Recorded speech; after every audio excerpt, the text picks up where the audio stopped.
So good morning dear students. Now today we have to start the next lecture of the acid base and salt, that is the how strong is the acid and base. क्या चलेगा हमें पढ़ना है how strong is the acid and base. How strong is the acid and base. ठीक है ना कि acid और बेस कितना स्ट्रांग हो सकता है. तो बेटा एसिड और बेस के हम लोग स्ट्रांग के लिए, स्ट्रेंथ के लिए हमें जो देखना होता है वो हमें देखना होता है H+ आयन. क्या चीज़ बेटा? H+ ion. तो हमें कोई भी एसिड कितना स्ट्रांग है या बेस कितना भी स्ट्रांग है उसके लिए हमें क्या पढ़ना है topic, that is the pH scale. क्या पढ़ना है बेटा? pH स्केल पढ़ना है. ठीक है ना. क्या चीज़? pH scale. और बेटा pH स्केल स्मॉल p है और कैपिटल H है. ठीक है. तो pH स्केल की अगर हम लोग बात करेंगे तो pH scale is nothing but the strength of acid and base depends on the number of H+ ion and OH- ion produced. सही है ना. ठीक है. तो आओ देख लेते हैं. यानी the strength of acid and base है ना बेटा. The strength of acid and base depends on the number of the strength of acid and base depends on the number of H+ and OH- ion produce. मतलब कोई भी अगर हम लोग एक पर्टिकुलर सॉल्यूशन ले रहे हैं उस पर्टिकुलर सॉल्यूशन में H+ आयन जितना अधिक होगा वो उतना अच्छा एसिड होगा, और कोई अगर पर्टिकुलर सॉल्यूशन ले रहे हैं वहाँ पास OH- जितना ज़्यादा होगा वो आपका क्या होगा? बेस होगा. ठीक है ना. तो अगर हम लोग pH स्केल के बारे में बात करें तो एक स्केल होती है बेटा जो किसकी बात करती है? स्ट्रेंथ ऑफ एसिड की बात करती है और बेस की बात करती है. कुछ ऐसे होता है स्केल. ये आपका स्केल है. ठीक है. ये कुछ ऐसे ही है. ठीक है. यहाँ पास ये आपका न्यूट्रल होता है. This is what 7. इसको मैं कलर कर दे रहा हूँ. ठीक है. यानी यहाँ पर कुछ इस तरीके से. ठीक है. कहाँ से स्टार्टिंग होती है? इसके 0 से स्टार्टिंग होती है. कहाँ तक जाता है? ये 14 तक जाता है. ये जो 7 वाली पोजीशन है ये बेटा न्यूट्रल पोजीशन है. क्या है? Neutral position. जबकि अगर इधर हम लोग बात करें तो इंक्रीजेज H+ आयन. क्या चीज? Increases H+ ion. जबकि अगर हम लोग इधर की बात करें तो यहाँ पास ये क्या होगा? Decreases H+ ion. Decreases H+ ion. यानी अगर इधर हम लोग बढ़ेंगे 7 से 0 की तरफ तो एसिड स्ट्रेंथ इंक्रीज होता है, और अगर हम लोग 7 से इधर की तरफ बढ़े तो यहाँ पास बेसिक स्ट्रेंथ इंक्रीज होता है. ठीक है ना. तो एक बेटा सिंपल स्केल होती है. ठीक है ना. जो हमें बताती है how strong is the acid and base. क्या होता है? How strong is the acid and base. ठीक है. तो अगर हम लोग pH के बारे में पढ़े बेटा, pH स्केल से आपका जो क्वेश्चंस हैं वो आपके NDA वगैरह में बहुत ज़्यादा आता है. जो आपके सिलेबस में नहीं है इससे रिलेटेड न्यूमेरिकल वो भी मैं आज आपसे डिस्कस करूँगा ताकि आप NDA, ओलंपियाड, KVPY इन सब का एग्ज़ाम भी आप अच्छे से निकाल सकें. ठीक है. ये देखो. तो अगर हम लोग बात करेंगे तो what is pH? pH is defined as negative log of hydronium ion. Negative log of बेटा हाइड्रोनियम आयन और H+ आयन. pH क्या होता है? pH आपका नेगेटिव लॉग होता है किसका? H+ आयन का या तो हाइड्रोनियम आयन. फॉर एग्जाम्पल ये देखो, यानी अगर हमें pH लिखना है तो pH equals to minus log of what? H+ ion. ठीक है. H+ ion concentration. ठीक है बेटा. तो ये है हमारा क्या चीज? pH स्केल की डेफिनेशन. क्या चीज? pH is defined as the negative log of hydronium ion और H+ आयन. ठीक है. pH is defined as the negative logarithm of what? H+ ion. ठीक है. यानी अगर वैल्यू 0 से 7 के बीच में आई तो पर्टिकुलर जो आपका गिवन सॉल्यूशन है वो आपका क्या है? एसिड है. ठीक है. तो अगर हम लोग pH के बारे में बात करें तो the term pH stand for potential of hydrogen. What बेटा? Potential of hydrogen. And pH scale is a means of determining the acidity and alkalinity of the substance. तो क्या लिख लो इसी डेफिनेशन को, द पीएच स्केल, इसको मिटा रहा हूं मैं, नोट करते चलिएगा।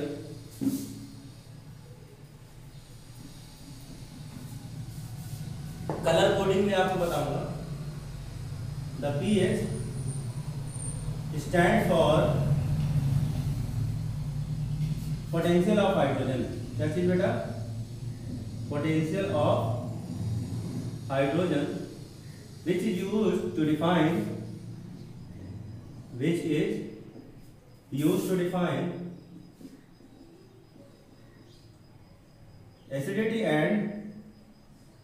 acidity and alkalinity of the solution, ठीक है ना। क्या बताता है ये? हमें एसिडिटी के बारे में बताता है या तो एल्कालिनिटी के बारे में बताता है, ठीक है ना। तो इस तरह से बहुत सारे आयंस होते हैं, ठीक है ना, सॉल्यूशन में बहुत सारे। क्या there are many types of ions in a solution. PH जो फोकस करता है वो किस पर फोकस करता है बेटा? H+ आयन और OH- पर। किस पर? केवल H+ आयन पर और OH- आयन पर, ठीक है ना। कहाँ से कहाँ तक होता है?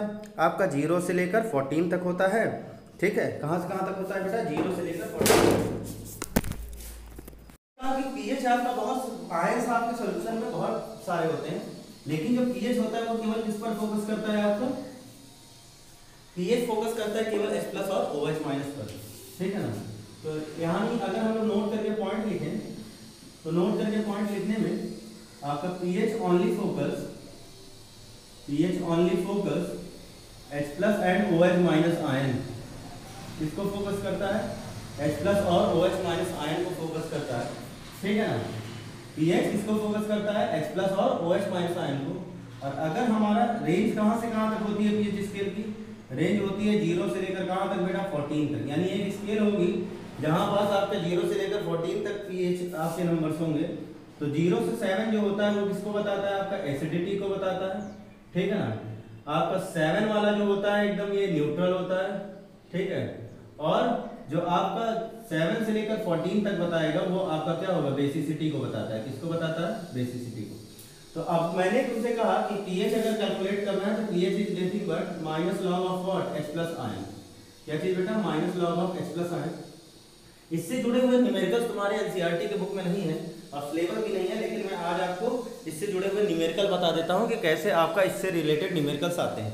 तो देखो यहाँ पर अगर हम लोग इससे रिलेटेड एक न्यूमेरिकल देखें तो ऐसे कुछ बोलेगा बेटा, calculate the pH of the solution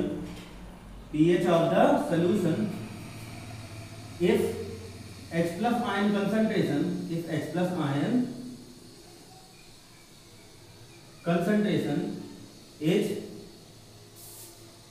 0.0001, ठीक है ना।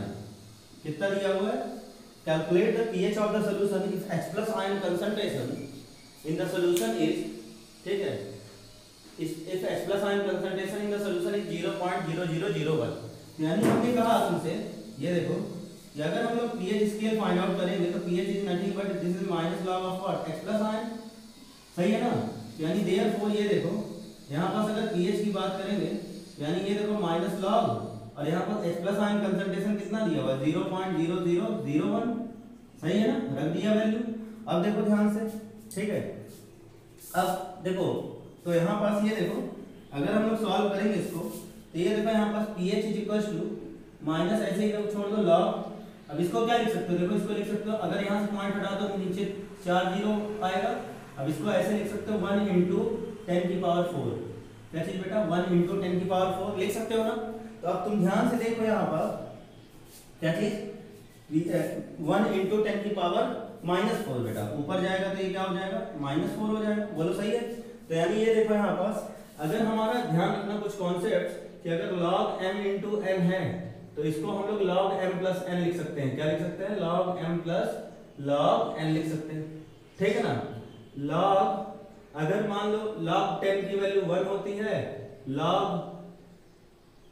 आपका 100 की वैल्यू क्या होती है? 2 होती है, log 1000 की वैल्यू क्या होती है? 3 होती है, और log 1 की वैल्यू क्या होती है? 0 होती है। अगर log 10,000 लिखेंगे तो उसकी वैल्यू कितनी हो जाएगी, 4 हो जाएगी। तो अब देखो यहाँ पास मुझे इसको सॉल्व करना है, यहाँ पास देखो log m into n दिख रहा है तुमको, ठीक है। और एक चीज यहाँ पास जो यूज करना है हमें वो है आपका log, अगर m की पावर n गलती से आ गया तो इसको हम लोग n log m लिख सकते हैं। क्या लिख सकते हैं, n log m, ठीक है। तो यानी यहाँ पास ये देखो, यहाँ पास ये रहा आपका pH इज इक्वल टू, यहाँ पास ये क्या है माइनस, ठीक है, माइनस बाहर छोड़ दो।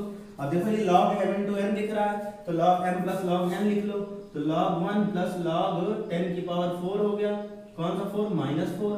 अब देखो log 1 की वैल्यू कितनी होती है, log 1 की वैल्यू होती है 0, और देखो ये log m की पावर n अब आया है, log m की पावर n आया है तो n को आगे कर देंगे और log m लिख देंगे। तो यानी ये हो जाएगा pH इक्वल्स टू माइनस ये log 1 की वैल्यू 0 प्लस यहाँ पास लिख सकते हो -4 log 10। अब देखो log 10 की वैल्यू कितनी होती है बेटा, log 10 की वैल्यू कितनी होती है 1, तो इसकी वैल्यू 1 रख दो, तो दिस इज माइनस, ये 0 खत्म कर दो तो -4 into 1, तो ये हो जाएगा आपका माइनस और -4, ये जो भी कितना आ जाएगा 4, यानी pH की वैल्यू कितनी आ गई, यहाँ पास 4 आ गई। और अगर pH की वैल्यू 4 है तो इसका मतलब ये क्या है आपका एसिड है, क्या है, एसिड है। अब देखो, ठीक है, तो यानी यहाँ पास देखो ध्यान से, हमने बताया एक न्यूमेरिकल तुम्हें pH से जुड़ा हुआ, ठीक है ना। तो इस तरह से आपके न्यूमेरिकल आते हैं बेटा, कुछ टर्म्स आपको याद रखने पड़ेंगे, ठीक है ना, और उन टर्म से रिलेटेड आपको क्वेश्चन आपको दिए जाएंगे, ठीक है। अब देखो यहाँ पास अगर हम लोग बात करें, ठीक, तो यहाँ पास हम लोगों ने क्या सीखा, एक न्यूमेरिकल देखा, ठीक है ना। तो अब देखो यहाँ पास, अब इस तरह से जो pH स्केल है, ठीक है, pH का हमारे बॉडी में बहुत ज़्यादा यूज है, ठीक है, इसको मैं मिटा रहा हूँ। तो अगर अब देखो, ठीक है, अगर हमारे पास pH की बात करेंगे हम लोग pH की, तो pH का हमारा कॉमन लाइफ में बहुत ज़्यादा यूज़ है, ठीक है ना, उन यूजेस को हम लोग डिस्कस करते हैं, ठीक है ना। तो importance of pH in everyday life देख लेते हैं, ठीक है ना। क्या चीज़ बेटा, importance of pH in everyday life, ठीक है। अगर और न्यूमेरिकल्स अगर आपको चाहिए होगा pH स्केल का, ठीक है ना, तो आप मुझे कमेंट बॉक्स में लिख कर भेजिएगा, मैं आपको सारे न्यूमेरिकल्स मैं आपको लगा के देता हूँ, ठीक है ना। तो आइए देखते हैं हम लोग importance of pH in everyday life, ठीक है। तो बेटा here is the importance of pH in everyday life. तो pH इन एवरीडे लाइफ की बात करें तो प्लांट्स एंड एनिमल्स की जो हमारी जो बॉडी की रेंज होती है प्लांट्स और एनिमल्स की, वो कहाँ से कहाँ होती है बॉडी की, हमारे बॉडी की, ह्यूमन बॉडी की 7 से 7.8 pH, ठीक है।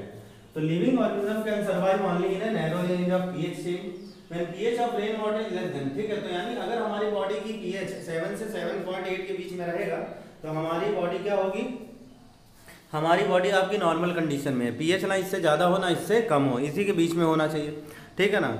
और अगर जो आपका रेन वाटर है, रेन वाटर आपको पता होगा, क्लास 8 में पढ़ा होगा कि एसिड रेन के बारे में, कि रेन वाटर का अगर pH 5.5 से कम हो गया, 5.6 से कम हो गया, तो यानी वही जो आपका रेन वाटर है उसी को हम लोग क्या कहते हैं, एसिड रेन कहते हैं। और यही एसिड रेन जब आपका रिवर में जाता है, ठीक है, रिवर में जाता है, पॉन्ड्स में जाता है, तो वो क्या करता है, एक्वेटिक लाइफ की सर्वाइविंग को क्या कर देता है, डिस्टर्ब कर देता है, ठीक है ना। तो हमारी बॉडी की रेंज, ठीक है, कितना 7 से 7.8, ठीक है ना। लेकिन pH अगर हमारा 5.6 से कम हो गया तो इसका मतलब वो एसिड रेन है, और जाहिर सी बात है ये आपका ह्यूमन सर्वाइवल या आपका लिविंग ऑर्गेनिज्म के लिए परफेक्ट नहीं होता है। सॉइल की जो ऑप्टिमम pH होनी चाहिए जिसमें प्लांट सर्वाइव करते हैं, वो कहाँ से कहाँ होनी चाहिए, 6.6 से लेकर 7.5 के बीच में होनी चाहिए, ठीक है ना। अगर इससे नीचे जाती है बेटा तो ये सॉइल क्या हो जाती है, एसिडिक हो जाती है। और अगर इस केस में सॉइल अगर एसिडिक हो गई तो आपको क्या होगा, आपकी जो फसल होगी, ठीक है ना, आपकी जो क्रॉप होगी वो क्या होगी, बार बार बेकार हो जाएगी। तो ऐसे केस में अगर हमारा सॉइल का pH बहुत ज़्यादा हो जाता है, एसिडिक हो जाता है, तो उस केस में याद हमने फर्स्ट चैप्टर में बताया था कि कैल्शियम हाइड्रोक्साइड यानी स्लेट लाइम हम लोग ऐड करते हैं। क्या करते हैं बेटा, स्लेट लाइम हम लोग क्या करते हैं, ऐड करते हैं, ठीक है। स्लेट लाइम वही बुझा हुआ चूना, ठीक है, चूने को पानी में घोलकर ठंडा करके डाल देना, ये बेस होता है। और एसिड में जब मिलता है सॉइल में तो ये किसमें कन्वर्ट हो जाता है, सॉल्ट प्लस वाटर में, और न्यूट्रलाइज कर देता है।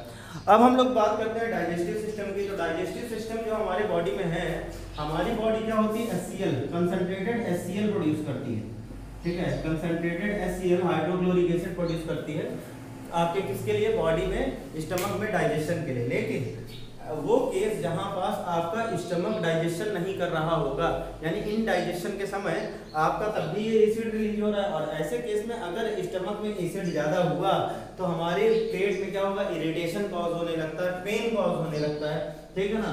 तो वहाँ पर डाइजेस्टिव सिस्टम में भी हमारे क्या है, आपका HCl प्रोड्यूस होता है, जो कि हमारे लिए क्या होता है, कहीं ना कहीं हार्मफुल होता है। यानी अगर टू मच एसिड अगर प्रेजेंट प्रोड्यूस हो गया अगर बॉडी में, तो cause irritation, pain and sometimes called peptic ulcer, ठीक है। इसको हम लोग क्या कहते हैं, पेप्टिक अल्सर कहते हैं बेटा। अल्सर अगर हुआ, अल्सर का मतलब होता है छोटे छोटे क्या होना, पेट के अंदर दाने निकल जाना, और उस दाने से आपका नुकसान ये है कि कभी कभी आपकी ब्लीडिंग कॉज होने लगती है, जिसके कारण से इंसान की डेथ भी हो जाती है। फिर उसके बाद है आपका टूथ डीके, ठीक है। टूथ डीके आपका तब स्टार्ट होता है, मतलब दांत का गिरना, जब आपका पीएच माउथ का क्या होता है 5.5 से कम हो जाता है। 5.5 से अगर पीएच अगर कम हुआ, 5.5 से अगर पीएच कम हुआ, ठीक है, तो आपका टूथ डेके स्टार्ट हो जाएगा। तो ऐसे केस में हम लोग क्या करते हैं, हम लोग टूथपेस्ट इस्तेमाल करते हैं। और टूथपेस्ट हम लोग क्या इस्तेमाल करते हैं बेटा, टूथपेस्ट इस्तेमाल करते हैं। और वही टूथपेस्ट जो होता है आपका बेसिक नेचर का होता है, जो कि आपके माउथ के एसिड के साथ मिलकर क्या कर देता है, न्यूट्रलाइज कर देता है। फिर है आपका सेल्फ डिफेंस बाय एनिमल। अगर हम लोग सेल्फ डिफेंस बाय एनिमल्स की बात करें तो बहुत सारे एनिमल्स हैं, जैसे एंट हो गया, ठीक है, जैसे आपका एंट हो गया, जैसे आपके बीज हो गए, ठीक है ना। इनके पास आपका बेटा फॉर्मिक एसिड होता है। क्या होता है, फॉर्मिक एसिड होता है, जो कि आपकी जब बाइट करते हैं, ठीक है, बचाव में जब ये किसी को बाइट करते हैं तो वहाँ पास फॉर्मिक एसिड के कारण से वहाँ पास जलन महसूस होने लगता है, ठीक है। आपको अगर चींटी ने काटा होगा, मधुमक्खी ने कभी काटा होगा, मक्खी ने, तो आपने देखा होगा कि वहाँ पास हमें क्या होता है, जलन होना शुरू हो जाता है, ठीक है ना। तो इस तरह से बेटा हम लोगों ने क्या देखा, हम लोगों ने देखा कि importance of pH in everyday life. आइए हम लोग कुछ कॉमन क्वेश्चंस देख लेते हैं इस चैप्टर से जुड़े हुए, ठीक है ना। जिसमें से आपका जो पहला कॉमन क्वेश्चन है वो है, you have two solution A and B. तुम्हारे पास दो सोल्यूशन है, ए एंड बी। क्वेश्चन सुनना, मैं लिखूंगा नहीं, ठीक है। The pH of solution A is 6। PH एक सोल्यूशन है जिसका पीएच कितना है, 6 है, and other solution B is 8, और दूसरे का कितना है, 8 है। Which solution has more hydrogen ion concentration. जाहिर सी बात है, जिसका 6 है उसका हाइड्रोजन आयन कंसंट्रेशन ज़्यादा होगा, अभी अभी हमने पीएच में बताया तुमको, ठीक है। Which of this is acidic and which of one is basic. इनमें से कौन सा एसिडिक है और कौन सा क्या है, बेसिक है, ठीक है ना। तो बहुत सी आसान क्वेश्चन क्या बोला है कि आपके पास दो सोल्यूशन दे दिया गया है, ए एंड बी। क्या दिया गया है, आपको दो सोल्यूशन दे दिया गया है, ए एंड बी, ठीक है। एक सोल्यूशन जो ए है उसका पीएच कितना है, 6, और दूसरा सोल्यूशन है बी, जिसका पीएच कितना दे दिया है, आपका 8 दे दिया है। इनमें से पूछा है कि किसके पास हाइड्रोजन आयन कंसंट्रेशन ज्यादा होगा, तो जाहिर सी बात है पीएच रेंज हमने बताया था 1 से 7 के बीच में आपका एसिड होता है, 7 वाला न्यूट्रल होता है, और 7 से 14 के बीच में वो क्या होता है, बेसिक होता है। तो जाहिर सी बात है अगर यहाँ पास ये एसिड है, ठीक है, ये 6 वाला क्या एसिड है, तो जाहिर सी बात है H+ आयन यहाँ पास क्या होगा, ज्यादा होगा, इंक्रीज कर जाएगा। और यहाँ पास ये क्या होगा, ये बेस है, तो यानी ये बेस हो गया, ये एसिड हो गया, यही तुमसे क्वेश्चन में पूछा है, ठीक है ना। और बेटा हम लोग नेक्स्ट क्वेश्चन की ओर बढ़ते हैं। तो नेक्स्ट क्वेश्चन जो है आपका वो बोल रहा है, what effect does the concentration of H+ ion have on the nature of the solution. क्या चीज, व्हाट इफेक्ट, क्वेश्चन लिख देता हूं मैं, what effect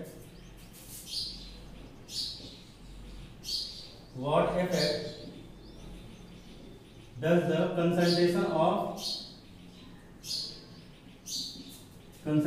of H+ ion have on the solution। यानी अगर हमारे पास H+ आयन है किसी सॉल्यूशन में तो उसका क्या इफेक्ट पड़ेगा। तो यहाँ पास ये देखो, अगर हमारे पास H+ आयन का कंसंट्रेशन अगर ज़्यादा है, ठीक है, H+ आयन कंसंट्रेशन आपका क्या है, ज़्यादा है, तो यहाँ पास ये क्या हो जाएगा, H+ आयन अगर ज़्यादा होगा तो आपका एसिडिक स्ट्रेंथ क्या होगी, एसिडिक स्ट्रेंथ इंक्रीज होगी।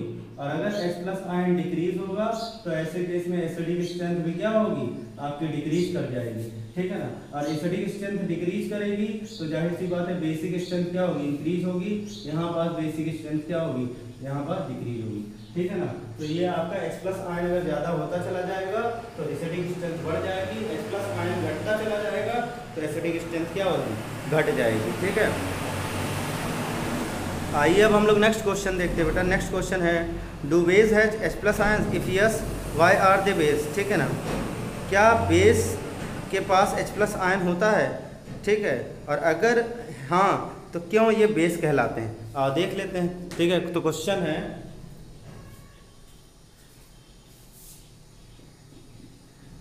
Do base have H+ ion, क्या बेस के पास H+ आयन है, if so then why they called base. अगर ऐसा है तो इसको हम लोग बेस क्यों कहते हैं, अगर ऐसा है तो भाई ये क्यों बेस है। ठीक है ना, तो आओ इसका आंसर देखते हैं बेटा। तो बेटा इसका मतलब आपका डू बेस है H+ आयन, तो आंसर यहाँ पास क्या होगा, यस बेस है H+ आयन, बेस के पास H+ आयन होता है। ठीक है ना, if so then why they called base, इसलिए बेस कहलाते हैं क्योंकि यहाँ पर बेटा OH- आयन का कंसंट्रेशन आपका H+ से क्या होता है, ज्यादा होता है। ठीक है ना, OH- भाई यहाँ पर H+ भी होता है बेस में और OH- भी होता है, तो अगर हमारे पास OH- आयन का कंसंट्रेशन ज्यादा है, इस वजह से ये क्या कहलाता है आपका बेटा, बेस कहलाता है। क्या कहलाता है, बेस कहलाता है। ठीक है ना, तो yes base have H+ ion concentration but OH- concentration is more than the H+ ion, OH- concentration is more than the H+ ion, therefore it is called what, base। ठीक है ना, तो आओ बेटा हम लोग अब नेक्स्ट क्वेश्चन देखते हैं। क्वेश्चन बोला है under what soil condition do you think a farmer would treat the soil of his fields with quick lime and slaked lime और चॉक कैल्शियम कार्बोनेट। ठीक है, अभी अभी मैं बताया बेटा, क्वेश्चन पूछा है कि किस कंडीशन में आपके जो फार्मर्स हैं वो अपने सॉइल में कैल्शियम हाइड्रोक्साइड, कैल्शियम कार्बोनेट या स्लेक्ड लाइम आपके ऐड करते हैं। तो वो कंडीशन होती है कि जब आपका जो सॉइल होता है वो क्या हो जाता है, एसिडिक हो जाता है, तब हम लोग ऐसे आपके बेस मिलाते हैं ताकि आपका एसिड प्लस बेस मिलकर क्या बना ले, सॉल्ट प्लस वाटर बना ले और पूरा न्यूट्रलाइजेशन रिएक्शन होकर आपका जो खेत है यानी आपके जो फील्ड है वो फिर से क्रॉपिंग के लिए अच्छी हो जाए। ठीक है ना, तो ये थे आपके बेटा आज का टॉपिक पीएच स्केल और उससे रिलेटेड कुछ क्वेश्चन। ठीक है ना, नेक्स्ट क्लास में बेटा हमारा सॉल्ट के बारे में पढ़ना है। हमने एसिड खत्म कर लिया है, बेस खत्म कर लिया है, अब हमें किसके बारे में केवल पढ़ना है, आपका सॉल्ट के बारे में पढ़ना है। तो ठीक है बेटा, नेक्स्ट क्लास में मिलते हैं, तब तक के लिए जय हिंद, वंदे मातरम।